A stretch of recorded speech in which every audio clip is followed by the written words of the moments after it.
We're closing in on the finish to another decade, and with 2010 just around the corner, it's time for the City of Westminster to elect councilors and a mayor. Westminster councilors hold office for 4 years. In order to keep the council from completely changing with every election, seats are filled on a 2-year rotation. The position of mayor is the 7th seat on the council, with election for that post scheduled for this year. The only candidate for mayor is incumbent Nancy McNally. She's running unopposed. In addition to McNally, 5 candidates are running for the 3 open council seats. The council candidates are elected at large, without regard to political affiliation. Now, here's City Clerk Linda Yeager with more information about this year's election process. Hopefully, you are aware that the city is conducting its biennial election on November 3rd to elect a mayor and 3 city councilors. Please stay tuned, as the candidates are going to introduce themselves and explain their qualifications and desires to serve as your elected representatives on City Council for the next 4 years. My purpose here is to give you information about the election. As you know, the City of Westminster is situated in Adams and Jefferson counties, with Sheridan Boulevard being the divider between the two. If you live west of Sheridan, you are in Jefferson County. If to the east, Adams County. The city has contracted with the clerks of both counties to conduct the election, and both have decided to conduct the elections by mail. Ballots will be mailed between October 13th and 16th to all eligible voters. If you're uncertain of your status as an eligible voter, please access your information on the Secretary of State's website at the address on the bottom of the screen. Once your information is displayed, you will be able to see the status of your mail ballot by scrolling down. If your name is not displayed when you input the required information, you might not be registered to vote and need to contact the clerk of the county in which you are registered.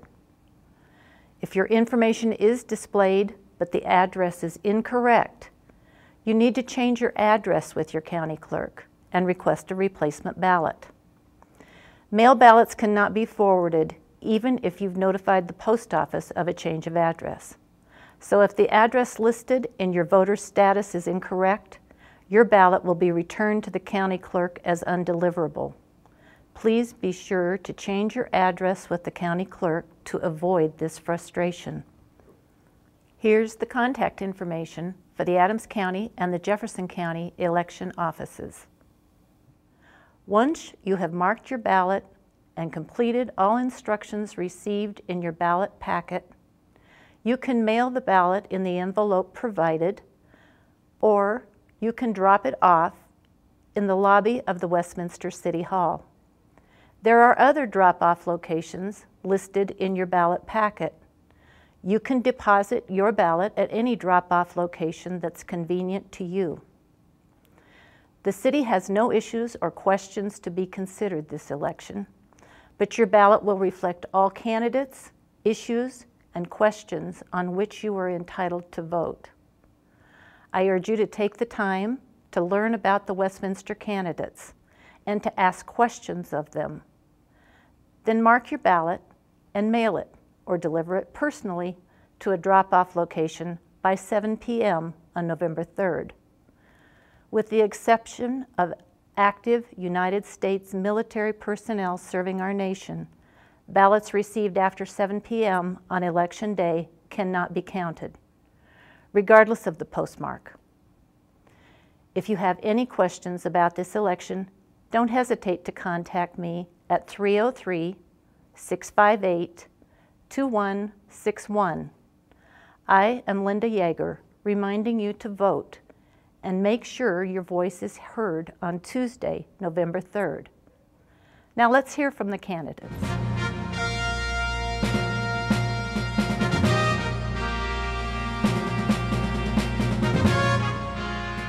Hello, I am Mayor Nancy McNally. I've been humbled as I have walked neighborhoods the past few months. You know who your council is, you know me and what council is doing. You've asked about the strategic plan and have made positive comments and about how we work together. I will continue to be accessible to you along with council members. We've had a strategic plan in place for the past 7 years that has laid the roadmap for our first goal, a financially sustainable city. We have worked hard on the infrastructure of the city, so there is a systematic way to upgrade water, wastewater pipes, streets, and have sufficient water supply for our build-out of our city. Our other goals are to have a safe and secure community, so you know how to keep yourself and family safe in all situations and make sure our police and fire employees have proper equipment. Vibrant neighborhoods and commercial areas, creating transit-oriented development around commuter rail stations and maintain and improve neighborhood infrastructure and housing. A strong, balanced local economy. We face the economic shortfalls all cities are facing, but our team at the city watches closely and knows daily, weekly, and monthly where we stand, what changes are needed, and makes those changes. And a beautiful and environmentally sensitive city. Increase green space consistent with defined goals. Have energy-efficient, environmentally sensitive city operations. I believe I have worked well with council and will continue to make sure each of their voices is heard before we make decisions. Never hesitate to ask how you can be involved in the city. We have so many opportunities for you. I'm honored to serve you for the next 4 years and ask for your vote. Thank you.